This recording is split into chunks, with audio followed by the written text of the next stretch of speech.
આપણે અમુક ભ્રમ છે અને એને લીધે આપણે દુઃખી થઈએ છીએ અને આપણી દોટ પણ ઊંધી છતી આ ભ્રમને લીધે થાય છે. દરેકને પૈસો છે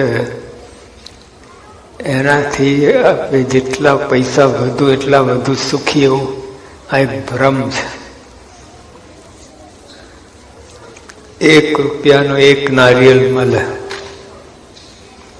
તો 5 રૂપિયાના કેટલા? 5. 10 રૂપિયાના બરાબર. એમાં તો 83 મળી. હવે 83 લગાવો. $10,000 વાળો આટલો સુખી તો $20,000 વાળો ડબલ સુખી ખરો?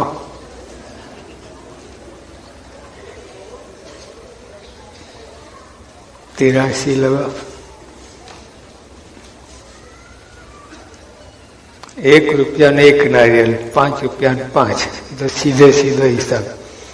પણ આમાં $10,000 વાળો આટલો સુખી તો $20,000 વાળો ડબલ સુખી ખરો? અને $1,00,000 વાળો ઓલા કરતા 10 ગણો સુખી ખરો? નહીં. તો દરેકના મનમાં શું છે? જેટલા પૈસા વધુ એટલા વધુ સુખી.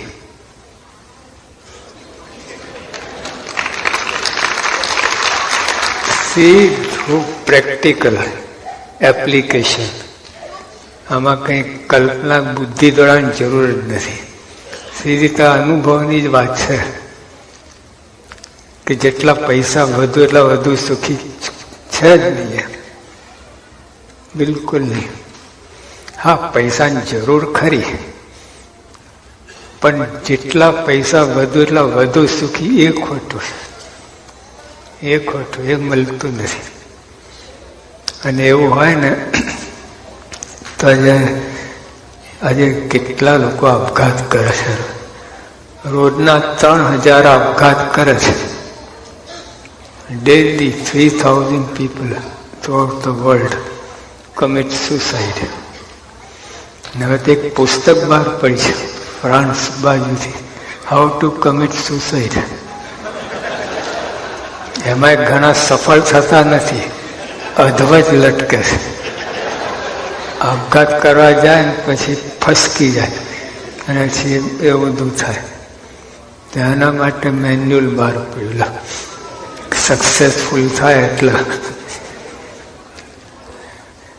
3,000 જે આપઘાત કરનારા છે ને એ કોઈ મજૂર વર્ગના નથી. પૈસાના કારણે કોઈ આપઘાત કર્યો એવું નથી. જાઓ તમે જોઈ આવો.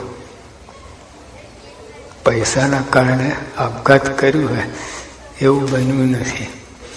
જેટલા આપઘાત કરનાર ઓલ વેલ ટુ ડુ અને ભણેલા બુદ્ધિશાળી એ લોકો આપઘાત કરે છે. મજૂર વર્ગને તો સમય જ ક્યાં છે ને ક્યારે આપઘાત કરે. જો સમજવા જેવી વાત છે. પ્રોબ્લેમ શું છે? ક્યાં છે? માઇન્ડ. અહીંયા પ્રોબ્લેમ છે. જો અમે યોગીઓ પાસે આફ્રિકા ગયા હતા, નૈરોબી 59-60માં. તે પારસી શેઠને ત્યાં પધરામણી કરી. એટલે પારસી શેઠના કોફીના બગીચા, એટલે કાચું સોનું. કોફી એટલે કાચું સોનું. એને એટલું મકાન હતું ને, ગાયકવાડ સરકારના મહેલ જેવું મકાન, 30 નોકરો અને 18 ગાડીઓ. અમેરિકન પહેલા આવતી ને બ્યુક ને ક્રાઇસલર ને પોન્ટિયર, મોટી મોટી હાથી જેવી આવતી હતી. પછી 18 ગાડીઓ. અને કેટલા જણ વચ્ચે? 3 જણ વચ્ચે, માતા પિતા અને દીકરો. આ 3 વચ્ચે 18 ગાડીઓ અને 30 નોકરો. નોકરો જ મજાક કરતા હતા. મહેલનો ઉપયોગ એ લોકો જ કરતા. હવે એવા થયું છે કે યોગી આપા જ્યાં પ્રવેશ કરે છે, ઘરમાં જ એક મોટું પાંજરું જોયું.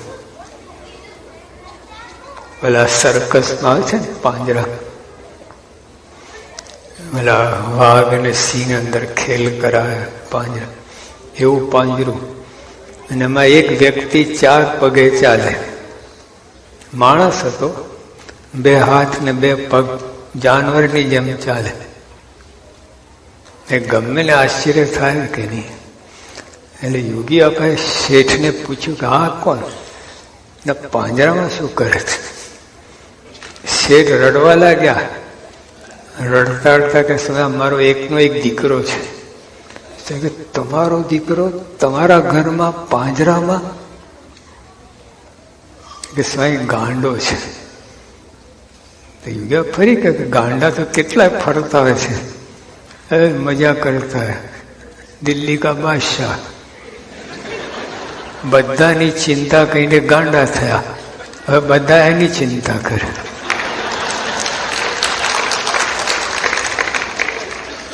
પંડિત જવાહરલાલ નહેરુ આપણા પ્રાઇમ મિનિસ્ટર હતા ને, એ ગાંડાની હોસ્પિટલમાં ગયેલા. અને પંડિતજી પૂછે, પેલા ઓલાએ પૂછી લો કે તમે કોણ, તમારું નામ શું? પંડિતે સાચી વાત કહી, પ્રાઇમ મિનિસ્ટર છું, જવાહરલાલ નહેરુ છું. કે એવું બોલતા નહીં, એ હું બોલતો હતો એટલે મને પૂરી દીધા છે.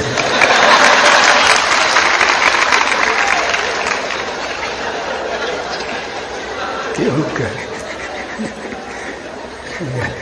આ મસ્તી. આમ હવે એને પાંજરામાં કંઈ પૂરવાની જરૂર નહીં, કાંઈ ફરતા જાય, કોઈ પ્રશ્ન જ નહીં એમના.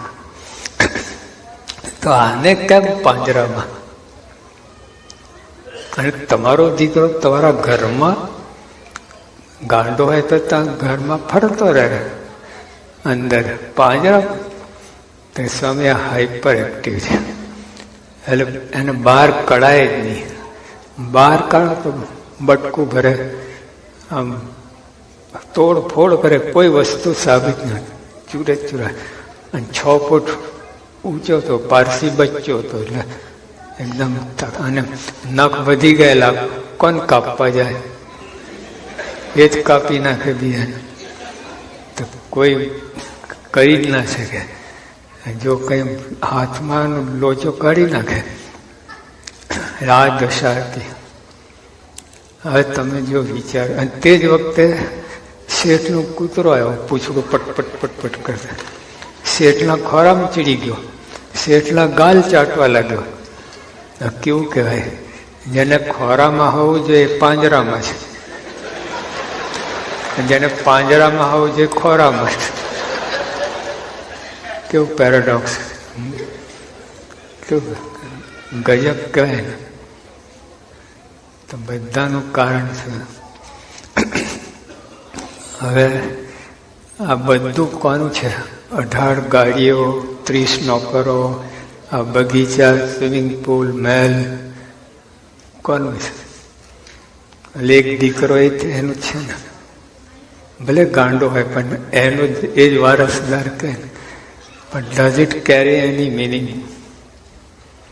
કોઈ અર્થ ખરું હોય? યોગી આવા ફરી પૂછ્યું, શેઠ તમને બટકું ભરે? તો શેઠ કે સ્વામી એને ક્યાં ખબર છે કે અમે એના મા બાપ છે? એને ક્યાં ખબર છે આ મહેલ છે? એને ક્યાં ખબર છે આ દિવસ છે કે રાત છે? એને ક્યાં ખબર છે આ નેરોબી છે? કોઈ કાંઈ એકદમ બ્રેન કમ્પ્લીટ અંધારું. ત્યાં વિચાર કરો. અને એની સામે અમદાવાદમાં એક ભાઈ આવતા આપણી રવિવારની સભામાં, 2 પગ મૂળમાંથી નહીં, આટલું શરીર 50%. અને એ પણ એક ભાડાના રૂમમાં રહે, 10 બાય 10ની રૂમ, એને પણ ભાડે. એટલે જો પ્રોપર્ટીમાં કાંઈ નહીં, કોઈ સગાવાલા નહીં, કોઈ મિત્ર મંડળ નહીં, કાંઈ નહીં. આમ જોવા જઈએ ને અને તો આપણી સભામાં આવે ને 3 કલાક બેટરી ચાર્જ થઈ જાય અને ઘરે પોતાના રૂમમાં પાછો જાય ને તો અબજોપતિ હોય ને એટલો કેફ લઈને જાય. અને જો આ બે કોન્ટ્રાસ્ટ જોતો, આ બે કોન્ટ્રાસ્ટનું કારણ મન. ઓલાને મન નથી, બધું જ છે પણ મન નથી તો કાંઈ નથી. અને કાંઈ નથી પણ મન છે, બધું જ છે. તો બધું ત્યાં પૈસા બધા કરતા તે મનની સ્થિતિ છે ને એના ઉપર સુખ દુઃખનો આધાર છે, બહાર કાંઈ નહીં. તો મેં આ વાત કહી 3000 આપઘાત કરે છે રોજ. એમાં વેલ ટુ ડુ હોય, ભણેલા બુદ્ધિશાળી, એ લોકો આપઘાત કરે છે. તો જો મનની સ્થિતિ ડામાડોળ છે, ઉપર બધું સેટ છે, માઇન્ડ અપસેટ છે, અંદરનું તંત્ર ખોરવાઈ ગયેલું, અંદર ખુરશી ટેબલ ઊંધા છતાં પડ્યા છે માઇન્ડમાં. બહાર એકદમ વેલ સેટ, વેલ ફર્નિશ્ડ. હવે તમારા ટોપ બધું હોય. અને કેટલા તમે જેમ આમ આપઘાત કરનારા બધા ઇતિહાસ તમે જુઓ તો ઓર્ડિનરી માણસ નથી હોતા. તો મન કેટલું, તો જે તમે જીમમાં જાઓ ને, જીમમાં તો શરીર બને અને સત્સંગમાં આવે તો મન બને.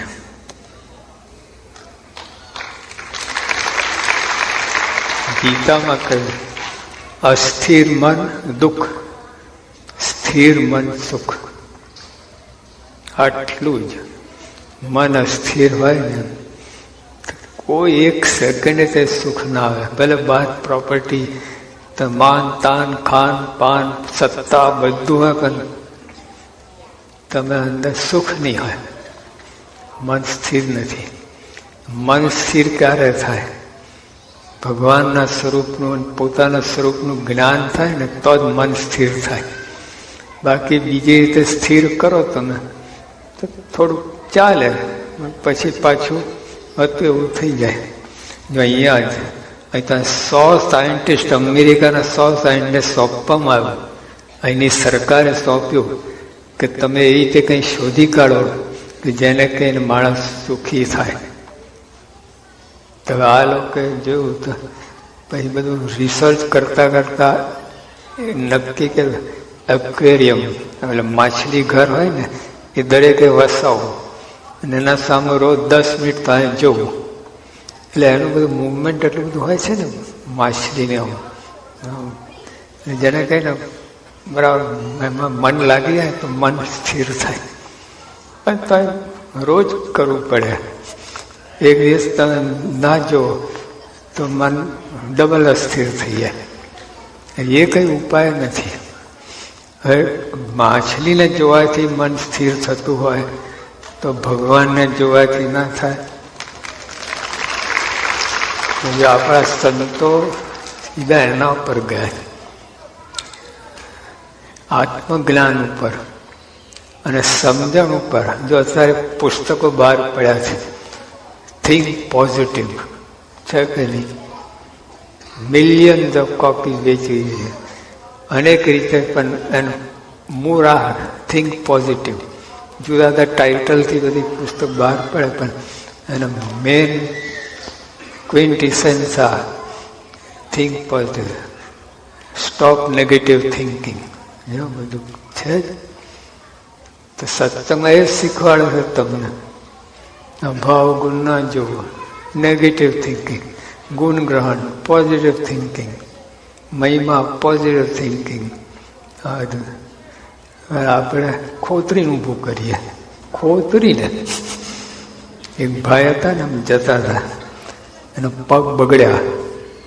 એટલે ભારત દેશ કેવા છે, અહીંયા તો એવું કંઈ બને નહીં. પછી જોયું કે શું છે, એટલે પગ તો બગડેલા હતા, કૂતરાને મળ હતું, આંગળી બગાડી, નાક બગાડ્યું, ચોઈને ચીકણું કર્યું. એટલે આપણે જેમ જેમ સુખી થવા જઈએ પોતાની રીતે ત્યાં વધારે લબદાઓ છો, વધારે તમે એ થાય છે. હાથમાં આવતું જ નથી. તો એપ્રોચ જ રોંગ છે. દેહને જો કમ્ફર્ટ અને હેપીનેસ આ બે અલગ વસ્તુ છે. આપણે બેને એક કરી મૂક્યા છે. કમ્ફર્ટને જ હેપીનેસ સમજીએ છીએ, પછી કમ્ફર્ટેબલ ઘર ને બધું બનાવીએ છીએ.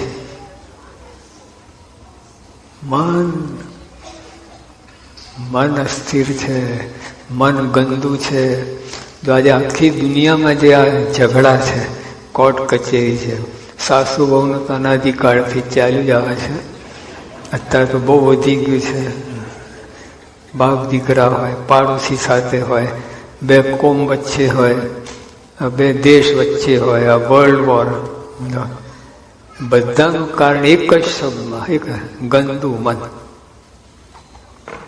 જો મન ગંદુ ના હોય તો પરિણામ આવે જ નહીં. તો ગંદુ મન કેટલું બધું તમે આખા વર્લ્ડ લેવલ ઉપર બધું બગાડે છે. બહારની ગંદકી બહુ વાંધો નહીં આવે તમને. જો બહાર મોટો પથ્થરો પડ્યો હોય હાથી જેટલો,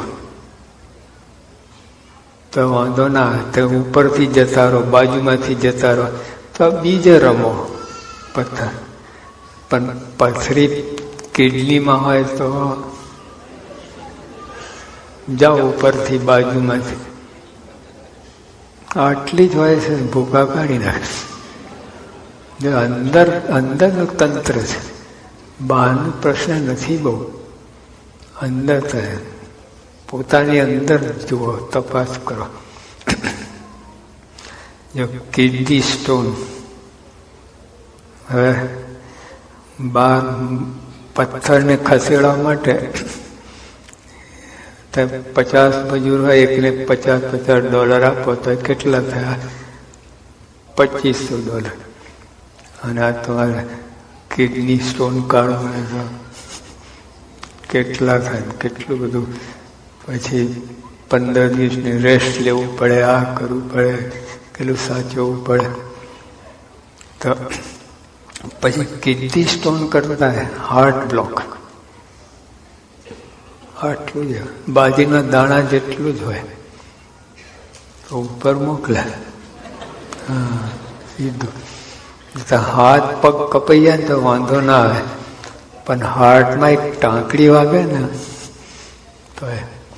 તો કયું સ્થાન છે ત્યાં કેવી સલામતી છે એના ઉપર આધાર છે. હવે એના કરતા મન, જો પેટમાં મળ હોય, કબજિયાત હોય, તો દવાથી બધું સાફ થઈ જાય. કિડની સ્ટોન એક મળ ગંદકી છે, એ વિશેષ. પછી હાર્ટમાં બ્લોક એ ગંદકી છે. એટલે મનમાં ગંદકી, એ તો દેખાય નહીં, સમજાય નહીં. સમજાય દેખાય તો કંઈ કરી શકાય નહીં એના માટે. અને માણસ દુઃખી થાય ને આપઘાત કરે તો હજી પહોંચે. જેમ જેમ અંદર જાઓ ને એમ બધું એકતા થતી જાય.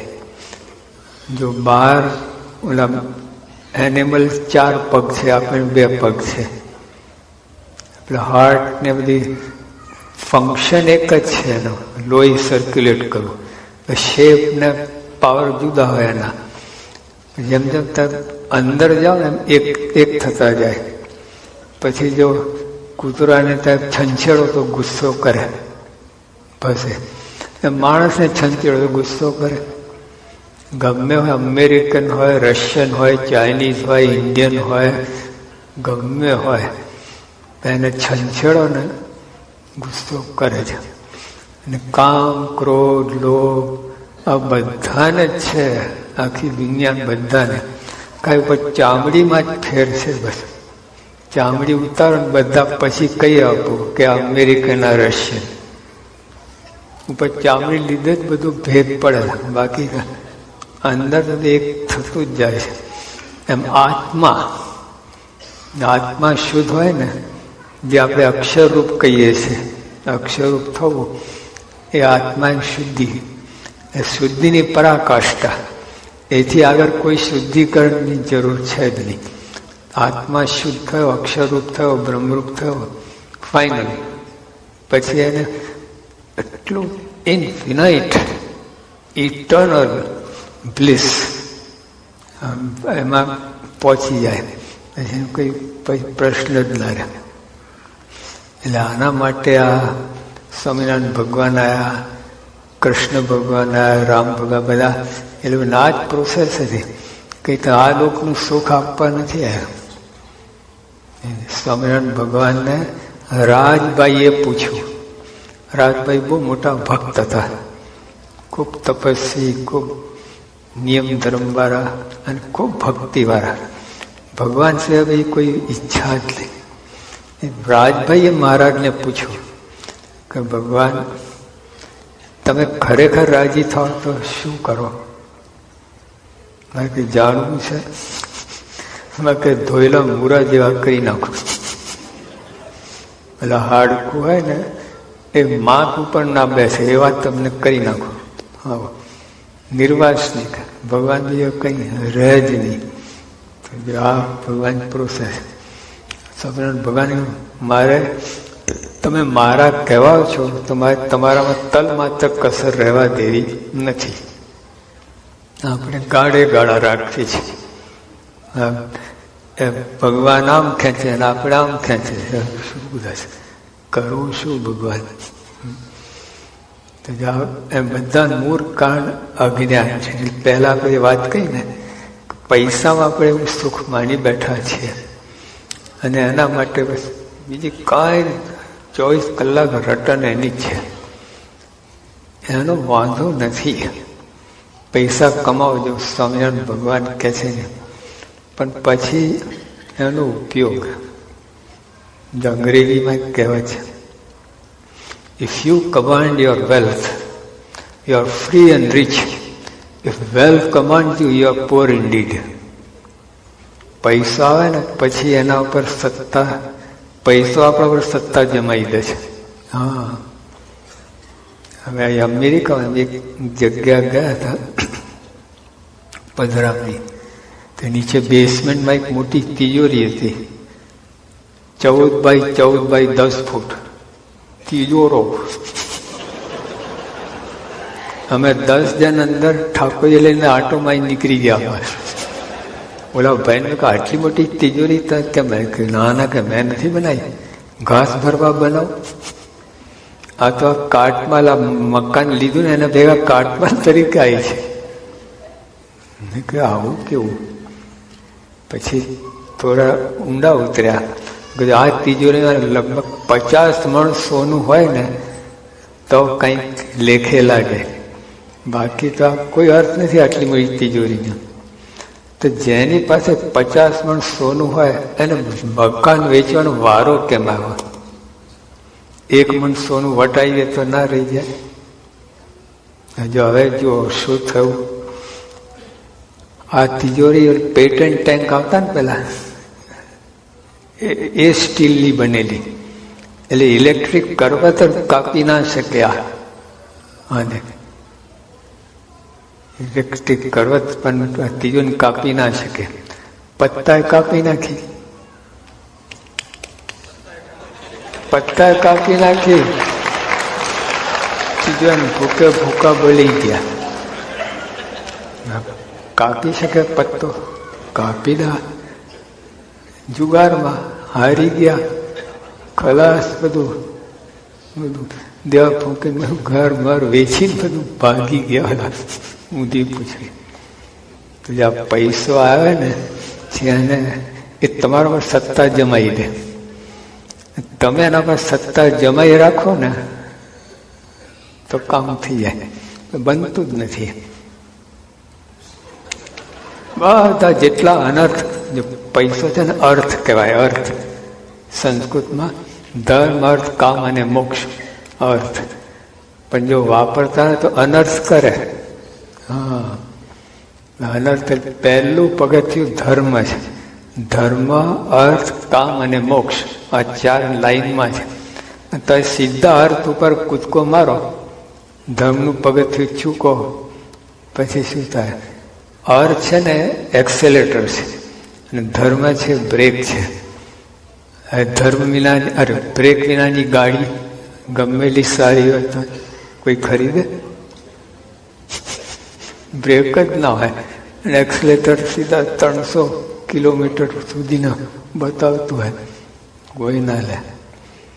અહીંયા જીવનમાં એવું કરીએ છીએ, બ્રેક જ નથી, સંયમ નહીં, ધર્મ નહીં, કોઈ હજુ પશુને એને હજુ નિયમ છે. બોલો, પશુ પક્ષી એને નિયમ, આપણે કોઈ નિયમ જ નથી. અહીંયા જે 2 ઘોડા હતા, એક ઘોડાની કિંમત $2,000, ના $20,000, બીજા ઘોડાની કિંમત કંઈ $200. એટલે આટલો તો ફેર કેમ? 2 રૂપે રંગે બધી રીતે સરખા હતા, ફેર કેમ? આની કઈ હાયરાર્કી, આ પ્યોર બ્રીડ છે, એને કોઈ અને આમે રેકોર્ડ નથી, એટલે ભલે દેખાય 2 સરખા, વી કેનોટ ટ્રસ્ટ. વચ્ચે ગડબડ હોય તો જો ઘોડાની, કૂતરાની બધા જ પ્યોર બ્રીડ રાખે છે, માણસની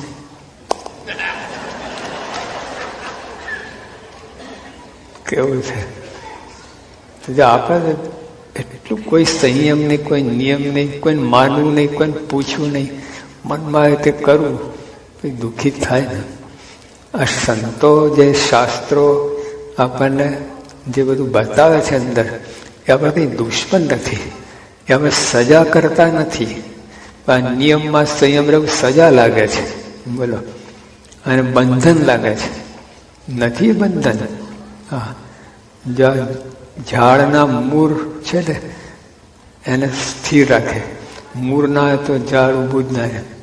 નદીના 2 કાંઠા છે એટલે એને શેપ આપે છે નદી. 2 કાંઠા ના હોય તો નદી જ ના કહેવાય, ક્યાં સુકાઈ જાય, વેરાઈ જાય. તો જે બંધન નથી, આ જીવનની અંદર આ સંયમ, નિયમ, જે આપણા નીતિ, ન્યાય, સત્ય, આ ધર્મ, આ એકબીજાને મદદ કરવું, સેવાભાવી થવું, આ તો બીજાને પોતાને 1 પૈસાનો લાભ થતો બીજાને $100 નુકસાનનો વાંધો નહીં. આ બધું છે, પોતે દુઃખી થાય, બધાને દુઃખી, અને આખું વાતાવરણ, સમાજ અંદર બધું કથળી જાય. અને આ બધું જેટલું એ આપણે ચૂક્યા છે, આ યુગનો પ્રભાવ છે. અને હજુ તો કળિયુગના 6000 વર્ષ જ થયા છે, હજુ 4.25 લાખ વર્ષ બાકી છે. શું દશા થશે? પણ જો આપણે તો જ્યાં આવા સંત ને ભગવાનને માર્ગે ચાલે, કોઈ યુગ નડતા જ નહીં, એ સતયુગ જ છે. 4 યુગ. હવે આ યુગનો પ્રભાવ આપણે પોતે પોતા કાબુ ના રાખીએ એટલે બધું પછી યુગનો પ્રભાવ પર પડે, બધું થાય. આ સત્સંગની જરૂર છે મનમાં. જો એટલે એક મરઘી હતી ને, રોજ 1 સોનાની ઈંડું આપતી. ઓલા ભાઈને થયું કે આપણે મરઘીને કાપીને 50 ઈંડા કાઢી લઈએ, પતી ગયું. એટલે તમે છે ને નિયમ ધર્મ લોપીને સુખી થવા જાઓ, મરઘીને કાપીને, એટલે નિયમ બાજુ મૂકીને ખલાસ છે. એ નિયમ ધર્મમાં રહીને, નીતિમાં રહીને જે પૈસા કમાવવું છે એ તને સુખી કરશે. બીજા બધા અનીતિના ભલે તમને બહારથી ખ્યાલ નહીં આવે, અંદર મન બગાડ થશે જ. જો તમને કોઈ મફતની વસ્તુ મળી ને તો તમને લાગે કે ઓહો $10,000 વસ્તુ મફતમાં મળી ગઈ. ના, મફત નથી મળી. તમે કેટલા ગુણ તમારે જાય. હવે તમે શું કરવાના? મફતમાં શોધવાનું.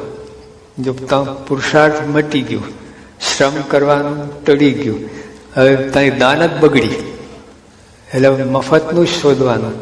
અથવા તો કંઈક કરવું ના પડે એવી રીતે તમે વસ્તુ મેળવવા માટે કરવાની, સીધે રસ્તે નહીં. આ ગુણ ગયા તમારા. અસલી સુખી કરવાનો પાવ, જીવનનો પાવ તો હજમચ્યો. નીતિ પ્રમાણિકતા ગઈ, મફતની વસ્તુ મળી, પણ સામે તમે કરોડો રૂપિયા નીતિનો જે ગુણ હતું ગયું તમે. એટલે આમાં સમજ નથી પડતી. તો સમજ ના પડે કારણ કે આવા સંત શાસ્ત્રો આપણે ગાઈડ કરે છે. ને આપણા સંતોના બધા જીવન જુઓ તમે, ભક્તો થઈ ગયા, આપણે કેવા રાજાઓ થઈ ગયા, કેવી એની નીતિ, કેટલું બધું. આ શિવાજીની જ વાત કરું તમે, એની પાસે ઓલા એક સ્ત્રીને લઈ આવ્યા અને આ લોકો કહ્યું કે તમે પેલા પડદામાંથી કે તા માટે એક ઉત્તમ ભેટ લાવે છે. અને શિવાજી બગડ્યા કે તમે શું સમજો છો કે આવી મારી માં આવી રૂપારી હોત તો, એટલે માને ઉપમા આપી. બીજા રાજાઓ તમે જુઓ તો આ શિવાજીના લોકો યાદ કરે, રાણા પ્રતાપને યાદ કરીએ. રાણા પ્રતાપ જંગલમાં ભાગી ગયા હતા અને ત્યાં અકબર શિકાર કરતા હતા આયા, અને રાણા પ્રતાપ માણસે કહ્યું કે ઘા કરો સાહેબ, આ ખરો મોકો આવે, રજપૂત બચ્ચો છું કે સામા તલવાર ઉપાડી. આવી રીતે પેલી ઓલી શિયાળવા નીતિ નહીં, સિંહના બચ્ચા છે, નામ જ છે પ્રતાપસિંહ, પાછળ પ્રતાપ ઘેટું બની જો ના કર્યું. અકબર જતા રહ્યા. કેવું કહેવાય, આપણે કેવા નીતિવાન રાજાઓ હતા એના લોકો યાદ કરીએ છીએ. જે એવા રાજાઓ હતા ને કોઈ યાદ કરતું નથી. આ હિટલર ને મુસોલિની ને કોણ પૂછે છે, ત્યાંના લોકો જ નિંદા ટીકા કહે નહીં. એટલે આપણે ટૂંકમાં આજે બધી સત્સંગ છે એ તમે મન દઈને દ્રઢ વિશ્વાસ રાખીને કરો તમે તો જીવન તમે સુખી થશો. હા, પણ આપણા મનમાં એવું થશે કે પૈસો સિવાય બીજી સુખી થવાનો રસ્તો જ નથી એવું માની બેઠા છે. સુખી થવા માટે પૈસો જોઈએ જ ના, છે જ નહીં એવું બિલકુલ.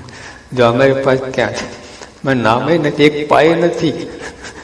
આ પ્રમુખ સાહેબ આટલું બધું છે, એમના નામે એક પાય નથી. એમના 94 વર્ષના ગોંડલ સમયા ઉપર આવ્યા અને ઉતારો ના મળ્યો. પ્રમુખ સાહેબના બા ને અને આટલી મોટી ઉંમર 94, ઉતારો ના મળ્યો. તો સેવકો સ્વામી પાસે આવ્યા, સ્વામી બા ને ઉતારો મળ્યો. સ્વામી કે ઉતારા ખાતામાં જાઓ, મને શું કહેવા આવ્યો છે કે કેવું કે બીજા ગુરુ હોય તો 10 માળનું બંગલો બનાવી આવે, હું વાત કરે. સ્વામીને બધી મારી બા છે. હા, આવું છે. તો જો એક પાયના નામે છે, એક પાય યોગીઓ અપાતો એટલે દાળ પડાવવાની હતી. ડૉક્ટર કહેતા દાળ પડાવી પડશે, કે મારે કમિટીને પૂછવું પડશે. કમિટીને કેવું કહેવાય, આ લોકોને ક્યાં પોતાનું મમત્વ છે, કેવું જીવી. એટલે એવા ગુરુ બન્યા છે અને ખરેખર સુખી કરે એવા છે. આ લોકને પરલોકમાં બેમાં કામ કરે. અનંત જન્મની ભટકણ છે આ, જન્મ એનો અંત આવી જાય. હા, ભવ ફેરો મટી જાય, ભવ રોગ મટી જાય, ભવ સાગર તરી જાય, એવા ગુરુ બન્યા છે. પણ આપણે દ્રઢ વિશ્વાસ રાખીને એના સત્સંગ આપણે કરીએ એ જ પ્રાર્થના.